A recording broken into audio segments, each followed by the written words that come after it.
महापुरुषों की जीवनी में आज हम अरस्तू के विषय में चर्चा करेंगे, जिनका जीवन काल 384 ईसा पूर्व से 322 ईसा पूर्व तक माना जाता है।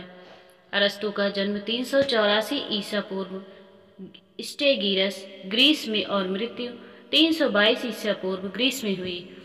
यह एक प्रसिद्ध और महान यूनानी दार्शनिक तथा वैज्ञानिक थे। उन्हें प्लेटो के सबसे मेधावी शिष्यों में गिना जाता था। विश्व विजेता कहलाने वाला सिकंदर अरस्तू का ही शिष्य था। अरस्तू ने प्लेटो की शिष्यता 17 वर्ष की आयु में ग्रहण की थी। राजा फिलिप के निमंत्रण पर अरस्तू को अल्प वयस्क सिकंदर का गुरु नियुक्त किया गया था। उन्होंने भौतिकी, अध्यात्म, कविता, नाटक, संगीत, तर्कशास्त्र, राजनीति शास्त्र और जीव विज्ञान सहित कई विषयों पर रचनाएं की थी। जन्म तथा शिक्षा। अरस्तू का जन्म एथेंस के उत्तर में स्थित मैसेडोनिया के प्रसिद्ध नगर स्टेगिरस में हुआ था। बचपन से ही अरस्तू को जीवन शास्त्र का कुछ ज्ञान विरासत में ही मिला था। अरस्तू 17 वर्ष की आयु में प्लेटो की अकादमी में प्रवेश लेने एथेंस आ गए और 20 वर्ष तक वहीं पर रहे। अरस्तू प्लेटो के राजनीतिक दर्शन को वैज्ञानिक रूप देने वाले पहले शिष्य थे। वैसे तो प्लेटो की अकादमी के पहले हकदार अरस्तू ही थे, लेकिन विदेशी होने के कारण उन्हें यह गौरव प्राप्त नहीं हो सका। अरस्तू प्लेटो की मंडली के सबसे बुद्धिमान और मेधावी युवकों में से एक थे।